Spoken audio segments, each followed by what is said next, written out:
Hello, my name is Matthew Morris, and this is my story in 7. So, growing up, I grew up in Fayetteville, Arkansas, which I always say, okay, I'm going to start over. I don't like that. You're good. Okay. So, I was born in Decatur, Illinois, but then very early on, my family moved to Fayetteville, Arkansas, where I kind of say that I was raised. And I grew up in a Christian home. My dad was the pastor of a church. You know, faith was a very important aspect to just our family dynamic. And, you know, with my dad being the pastor, if the doors to the church were open, I'm there. Like, no matter what it is, if it's a potluck, if it's a Bible study, whatever it is, I'm there. So faith has always been very big in my upbringing.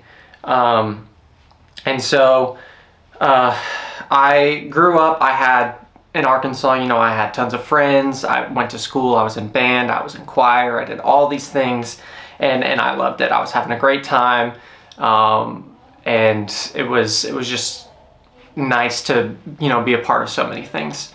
And then getting to about when I was in high school, my dad was interviewing for a new position in Kentucky. And around this time, like, we couldn't really tell anyone. I hadn't really told my friends much. Just knew that he was gonna be interviewing. So he went down, he had this interview process, and he came back, and we didn't really know if he was gonna get the job or not. And right about that time that we were kind of in this uncertainty area, I had fallen down a flight of stairs at school and had a double compound fracture on my leg. Which, if you don't know what that means, it means, little graphic here, you have 2 bones in your leg, both of those bones were now out of my leg. And we had to get the ambulance called and all of this stuff. But basically what ended up happening is that was the Thursday before Thanksgiving. What ended up happening was I didn't end up going back to school there. I didn't get a chance to say goodbye to my friends. I didn't get a chance to tell people what was going on. I broke my leg, my dad got the job, and we moved.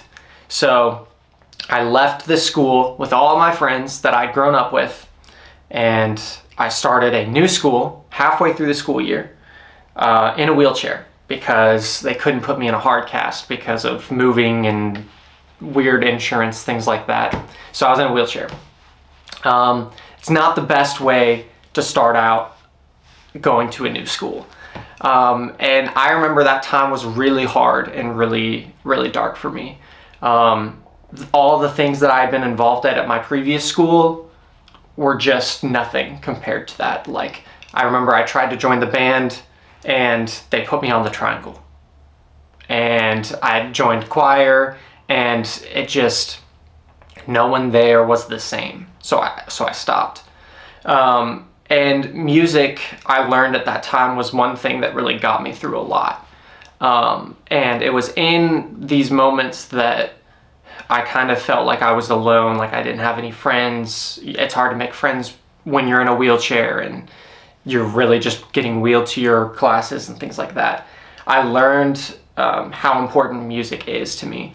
And because of my faith, because of my Christian upbringing, instead of in this time of loneliness turning to things like drugs or alcohol or things like that, I turned to God. And this time I turned on Chris Tomlin Pandora radio and grabbed my dad's old acoustic guitar and just tried to strum along and play. And I taught myself how to play guitar by doing that. And I really grew a love for worship music during this time, and I discovered how powerful it can be.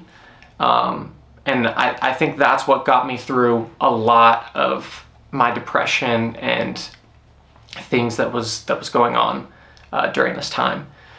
And so fast forward a couple months, and my grandpa on my mom's side, he saw that we were living in Kentucky now, and he was kind of ready to move or ready to be close to family. And so he had reached out to us and was like, hey, I'd like to come to Kentucky if you guys are going to stay there. And we were all about it. We were like, yes, Grandpa Dennis, come on, let's go. And so after a long, hard process, we finally ended up moving him down. And whenever we got him moved down,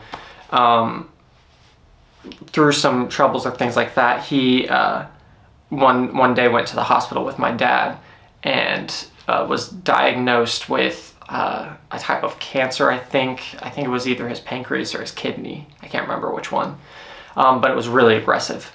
They had to operate very quickly, and we really didn't know what was happening. He had kind of been living with this pain for a while and hadn't really told anyone, but he ended up passing away very shortly after surgery, which was kind of a shock to everyone, because here we are with, he's finally moving down, we have all these plans, we have all these great things, and he passes away very quickly and unexpectedly. And it was really hard on my family and on me. I remember getting so sick the day before the funeral, or the night before the funeral, that I physically could not attend the funeral. I was so sick, body shakes, just lots of, I won't get into graphic detail, but lots of things that I couldn't physically attend the funeral. And it was a lot. But I remember my grandpa being a great man, and whenever he passed away, one of the things he left for me was his book collection. And if you know me or know anything about me, you know I love to read.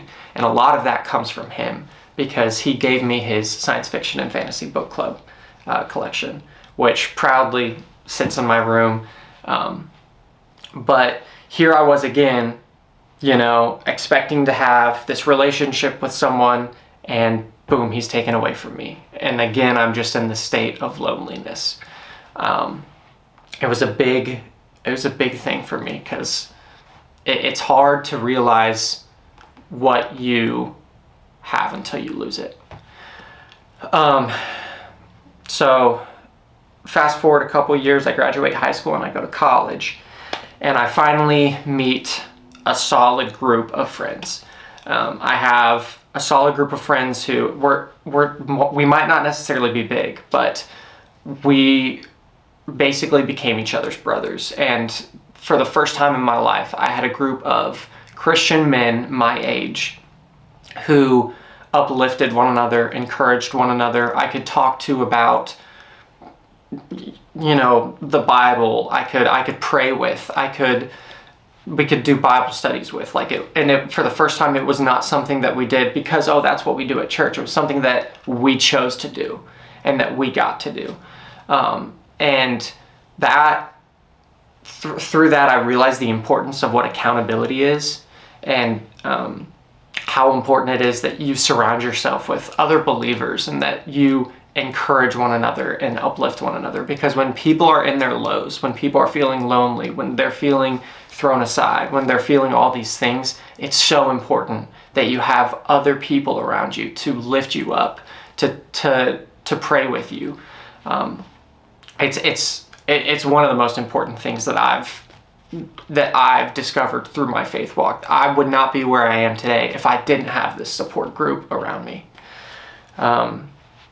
So I go to college, and I started as an accounting major, and then I very quickly realized accounting was not for me. Even though I was good at numbers, I was like, I don't see myself doing this. And I felt a call to ministry during this time.